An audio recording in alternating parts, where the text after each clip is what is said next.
一直有个困惑，我们工作是为了挣钱，挣钱是为了消费，但是大部分人都是挣的没有花的多，到头来钱越来越少，负债越来越多，也就越来越穷。工作、消费、贫穷就像是个死循环。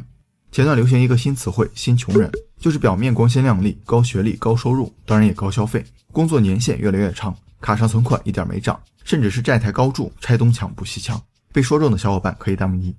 其实新穷人这个概念来自于一位极具影响力的社会学家齐格蒙特·鲍曼。他在《工作、消费主义和新穷人》这本书中，不仅通过社会地位、生产关系划定了新穷人的标准，还把工作、消费、贫穷三者的关系阐述得鞭辟入里。今天咱们就聊聊这本豆瓣8.2分的社会学著作。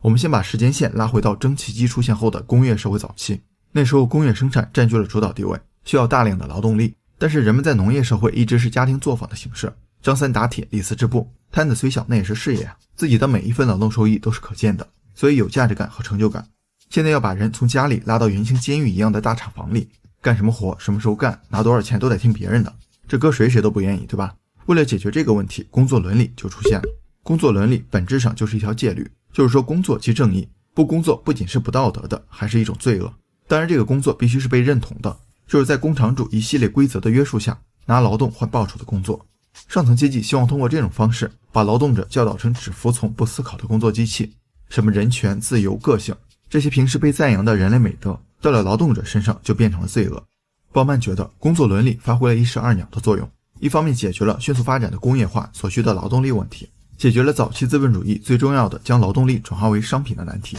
另一方面把工作性质上升到伦理层面，很好的约束了人们，让他们服从新的工厂制度。但人是有惰性的，为自己干跟为别人干终归是不一样的，所以当时的生产力水平比较低，一些不愿意工作的人还把希望寄托于社会救济。工作伦理继而采用了胡萝卜加大棒的策略。胡萝卜是给人们灌输一种概念，就是你想要拿更多的钱过更好的生活没问题，只要你服从管理多干活就行了，也就是奉行绩效原则。在增量时代这招也确实行得通。大棒就比较极端了，他不管什么精神上的启蒙或者思想上的改造，也不指望原型监狱里的囚徒会爱上工作，而是索性不给他们选择，不工作就什么都不能做，也什么都得不到。另外薪水降得足够低，今天挣的钱只够买今天的馒头，明天不工作就得饿肚子。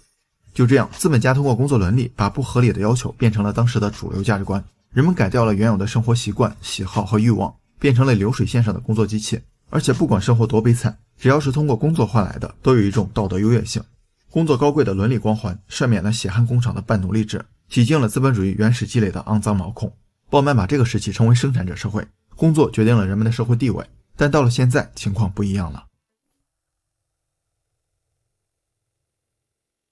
随着科技发展，生产力水平提高，大规模的工业化生产不再需要大规模的劳动力，我们已经从物质短缺的增量时代过渡到了物质过剩的存量时代，精简成了新的行业标准，人效成了企业的目标。人们发现工作的上升空间变窄，想通过干更多活获取更多的报酬已经行不通了，而且科技越是进步，自己就越有可能被淘汰掉，人们之间的差距也越来越大。这个时候，之前那套工作伦理在大家心里的地位已经动摇了。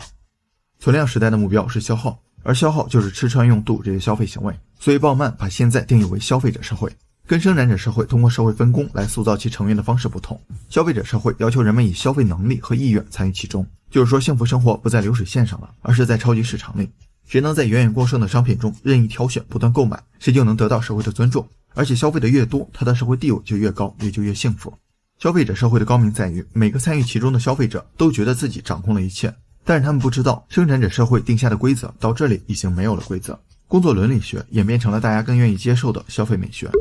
每个人都从被操纵的棋子变成了积极主动的参与者。我们也能发现，现在人们获取社会认同的手段都是通过我拥有什么，我买得起什么这些消费层面上的。消费市场也为了这个目的变得复杂而又灵活。为了保持消费激情，分析信用卡这些即时满足的手段就出现了。为了刺激消费欲望，频繁更新换代、联名款、限量款这些产品也被制造出来。为了缩短购买周期，一些消费品还使用了计划报废策略，所以过去的东西是人没它还在，现在的东西3天就得坏。在这样的环境下，很少有人能独善其身。张三今天买个包，李四明天做个脸，还有层出不穷的潮流，比如网红景点、潮牌联名、手办盲盒、冲浪露营等等。小伙伴可能会说，没钱理性消费就好，但理性的度是会变的。你看到自己觉得很贵的商品烂大街之后，就会觉得自己是不是太省了，觉得是不是应该适当享受一下生活。再加上朋友圈、小红书各种晒图打卡，你会有一种脱离了社会圈子的感觉，觉得自己被社会道德鄙视和抛弃了，没办法获取社会认同，没办法体验正常生活了。你看，以前是谁工作谁骄傲，现在是谁有能力消费谁骄傲。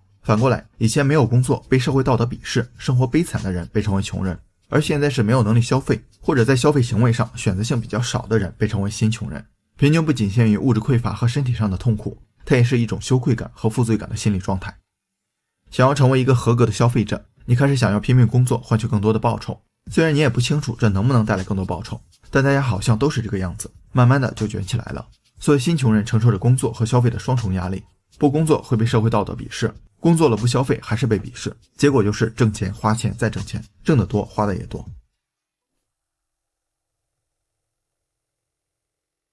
在消费者社会，工作虽然不再是自我构建的轴心，但也没有被弃如敝履，而是出现了一些变化。首先，劳动力过剩就意味着工厂企业有更多选择权，不用要求员工喜欢自己的工作，因为每个职位都有一大批人竞争，你不干别人就干，也不用去监督约束或者画饼，因为越来越卷的环境无形中给了他们压力。在这种情况下，稳定的有保障的工作就是天方夜谭。灵活性劳动代替了铁饭碗，滚动合同代替了工作保障，而这个灵活性更像是被美化后的描述，它更多代表着缺乏保障、居无定所，还有看不到的未来。其次，工作也跟其他活动一样，需要受到美学的审视。从伦理学的角度，严格的说，任何工作都是有价值的，没有高低贵贱，所有工作都能增加人的尊严。但对工作的美学审视就不同了，它强调了区别，放大了差异。一些高大上的、富有美学内涵的工作才能产生成就感，才会被追捧，而为了生计获取报酬的工作就是没有价值的苦差事。什么才叫富有美学内涵的工作呢？鲍曼给了几个标准：一，必须是有趣的，就是工作本身就能带来快乐；二，富有创造性的，充满激情，并且不断带来崭新的体验；三，能够自我实现的，就是能够带来骄傲、自尊、荣誉，能够作为生活的核心。很明显，这种工作一天24小时投身其中也不会觉得痛苦。当然也很明显，在新穷人群体中根本找不到，他们是成功企业家的专属，比如比尔盖茨、巴菲特、杰夫贝佐斯、埃隆马斯克。在消费者社会，他们只负责不断创造让人们不断消费的东西。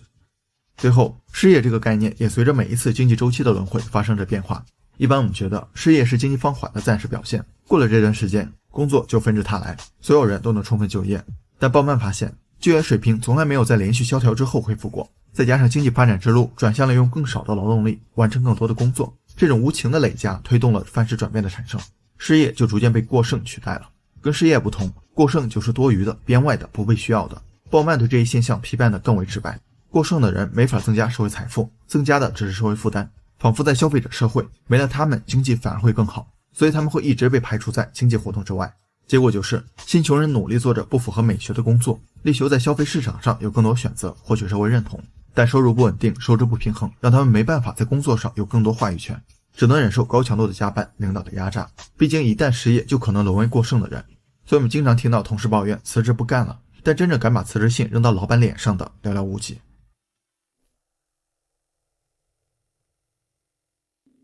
书中的最后一章是新穷人的前景，但25页的内容更像是鲍曼出于人道主义的温情流露。显然从社会层面上很难找到唯一的确定的答案，不过我们可以从个人层面上做出一些改变。哲学家卡尔伯莱尼说过，理解自己所受的限制就是自由的开端。接受消费者社会，接受人和消费品之间的紧张关系，并时刻保持警觉和质疑的态度，才有独立自主的可能性。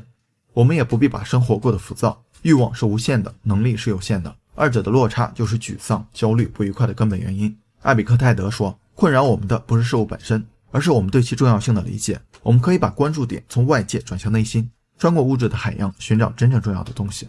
另外，要摆脱新穷人这个道德绑架式的定义，我们还需要提升自我价值感，就是自己先重视自己，做到自信、自尊、自强。我们要意识到，获得别人的尊重并不是只有消费这一个途径，一个人的才能、人格、修养同样能得到社会重视。最后还想说，工作也好，消费也好，他们都不是生活的全部。就像心灵奇旅中的一句话，有时候我们努力寻找生活的意义，殊不知生活的意义就是生活本身。